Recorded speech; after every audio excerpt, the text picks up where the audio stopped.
Well, China has been seeking the opportunity to resolve, to talk to the Philippines face-to-face, bilaterally, to resolve the South China Sea for a while now, but it had not been successful. Finally, this first meeting, face-to-face meeting, is taking place. What is the significance of this meeting? Of course, I think the significance is very remarkable. First of all, we will see it's some sort of bigger signal. Beijing and Manila eventually agree to revitalize some sort of, we say, bilateral negotiation to address their frictions and disputes over the South China Seas, territorial disputes, and even the maritime, we say, the rights. I think this signal, of course, is mean a lot of things about improved, particularly very significantly improved political relations between Beijing and Manila. Then it's also indicating, we say, the diplomatic pragmatism hitting back. Because we also know a couple of years ago, so then some sort of international arbitration driven the disruption is really threatening the bilateral relations and even the stability of the South China Sea. But now both sides eventually just sitting down. They're using a very pragmatic notion, as we just heard, as some sort of a consulting mechanism. So then I see some sort of lot of, we say, progress of the both capitals has made. It's also some sort of a new demonstration of the good willingness. We can very firmly and very clearly identify from the current improved relations between Beijing and Manila. Indeed, as you mentioned, we all remember the big drama surrounding started from 2013 and almost lasting 3 years until summer of last year. Now, what could possibly come out of this meeting or come out of a series of such bilateral consultations? Can we expect anything concrete this time? Of course, I think some sort of new beginning of the bilateral talk will be some sort of very fruitful and productive, starting point. But the problem is on how it could be just we say, turning into some sort of a concrete, the discussion and the negotiation, then what kind of things we can expect very specific and detailed. It will take a time, but the primary signal is very strong and very identical. What kind of compromise could possibly be struck between the two sides? Will they agree to maintain the status quo, not to expand militarily, or could they really come to an agreement to a maritime demarcation deal? Good question. I think status quo maintaining is not enough. So far, I see the Beijing and Manila also, we say, showing a strong, some sort of a will to maintain the status quo. Most important is, where is the status quo at hand? What kind of the new breakthrough both sides could expectably, we say, achieve? So one point is, we can getting back to the joint development over some sort of, we say, gas and oil in the disputed water areas. If both sides could quickly just agree on some sort of new methodology of how, we say, joint development could just restore, I consider it will be remarkable, the step forward. Actually, you mentioned joint exploitation of natural resources. The latest news, we know that Duterte is very much interested in jointly exploring the oil resources with China and Vietnam. Do you think there are some concrete result could come to fruition in the near future in this regard? Yes, if we looking back the past 25 years of the separately island disputes-based some sort of international response, where we found it's not China only. Then some sort of climate stage, including the Philippines and the Vietnam, they also agree one after another on some sort of a pragmatism in handling the disputes. I think one of the key elements is joint development, because it could be very smartly and wisely keep some sort of disputes just shelved. On the other hand, understand what kind of a common goal, common good, and a common achievement could just available to either side. So from this point, I think the joint development now is not just a bigger rhetoric. That will be some sort of a new incarnation of the upcoming fruits all both sides could achieve. Could it be an example of China's way of handling this disputes with other countries? Of course, if back to the end of the 80s, then we will see the former Chinese leader Deng Xiaoping also very powerfully demonstrate some sort of Chinese strategic vision on how disputes could be settled. I think his main point is let's just work on the joint development because it could benefit all the sides and also lay out some sort of, pragmatic path to get the coordination and cooperation become some sort of a usual things. Finally, some concern by some Western media is that China is so big, Philippines is much smaller compared in size. Will the two sides be really able to sit down and have an equal footing in negotiation? Of course, I think no matter bigger and small a country is, according to the international norm, we are all equal.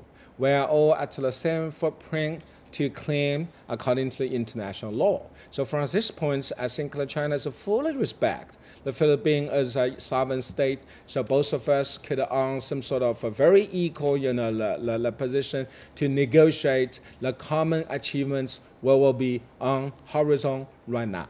Well, we'll keep a close watch on that development. Thank you very much, Professor Zhu Feng, Executive Director of the China Center for Collaborative Studies of the South China Sea at Nanjing University. You're watching The Point here on CGTN. We'll be back right after the short break and we'll get a different perspective on this issue. Stay with me. CGTN shows you more, providing a fresh global voice you can trust. And a different look at the world you won't find anywhere else. We offer unparalleled coverage of Asia, Africa, and Latin America. We present diverse perspectives on news and newsmakers from around the world. We want to engage our viewers with stories that represent the complete picture. We want to share with you ideas that matter to us all. The stories, the people, the issues. A new and balanced perspective. CGTN. See the difference.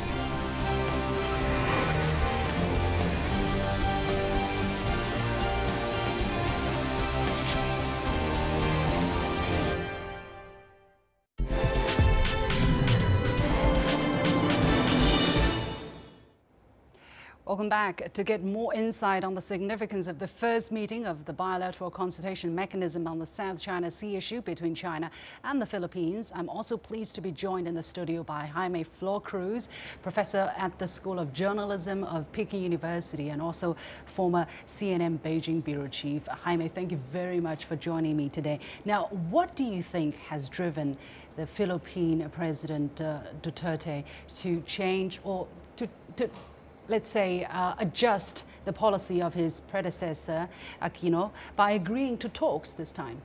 Yeah, so we've had frosty relations with China for many years until President Rodrigo Duterte came to power.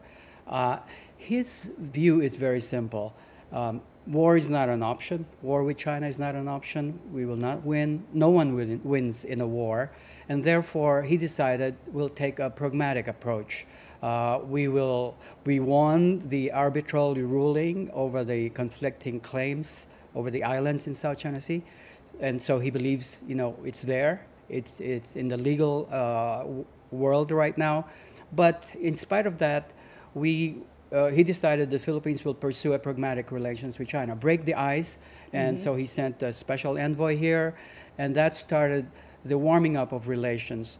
His point is the Philippines is not giving up its claims over those islands, but let's set it aside and we will pursue pragmatic relations, with China on trade, business, commercial, and other infrastructure projects. Well, he definitely showed a very big interest after the talks or after attending the Belt and Road Initiative Forum in Beijing, where Chinese leadership promised additional resources to put in building building infrastructure with the surrounding countries. However, we have seen conflicting signals coming out of the Duterte administration. Most recently, we see the Philippines Defense Secretary together with Chief of the Armed Forces visiting one of the disputed islands in the South China Sea, or what you call the West Philippine Sea, and making really strong assertion that, you know, this is the territory of the Philippines. How can we understand this? For instance, the visit, was it blessed by President Duterte? If so, why? There probably was a tacit blessing on the part of Duterte. Why? Duterte's policy towards China has its own set of critics. There are detractors, there are opponents of the initiative towards China, and so Duterte needs to take care of them, including those in the army, the Philippine army. They feel like they have been disadvantaged in terms of the buildup, military buildup in these islands and around them. And also, Duterte needs to show that he cares for the well-being of the people working in the military. And that is one of the reasons why Lorenzana, the defense minister, did what he did.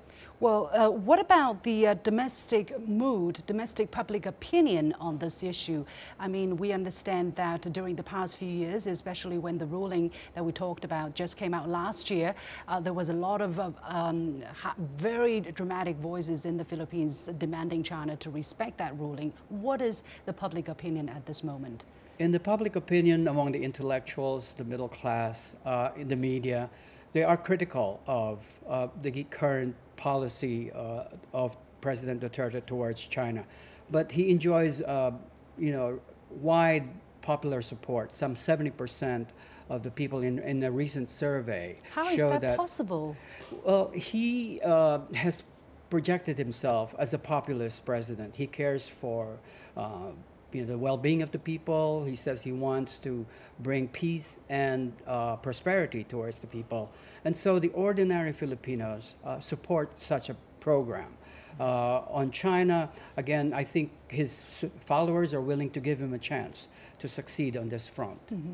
However, given the kind of volatility, we've also heard about requests for impeachment, for instance, for President Duterte. Of course, we hope that is not going to happen anytime soon. But, you know, when you hear this kind of request, you know how much pressure he's faced with. Is that kind of political pressure going to take the wind out of the first ever bilateral talk between China and the Philippines? It all depends on how strong he remains as a leader in the Philippines. Yes, there are critics, he has detractors, he has political opponents, and some of them think that the way he's proceeding in relations with China makes him a traitor, that he's giving up the Philippine sovereignty. But again, he is a very strong leader. He is he does what he wants. He doesn't care what other people say, which makes him a very decisive one. But he must take care of his other flanks, otherwise he could be deposed. Mm-hmm. What is the Philippines' expectation of this meeting, or is it really just a symbolic gesture? It is the beginning of a long process, a long march, the first step of a long march. I mean, the good news is that the Philippine delegation is led by a China expert. Chito Santaramana knows China inside out. I'm biased, he's a good friend, but that's good. We are in good hands, and I think that it takes two to tango, and there are intractable issues that they need to deal with in these talks. I would manage our expectation that there will be no big breakthroughs. I think from the Philippine side, the hope is that we can at least agree to assure the fishermen, say in the Spratly Islands, that they will be able to keep their livelihood without interference or harassment from each other's like military. We also hope that the Philippines hopes that the China's Coast Guard, for example, can go further away in their patrolling of these islands so that there'll be peace.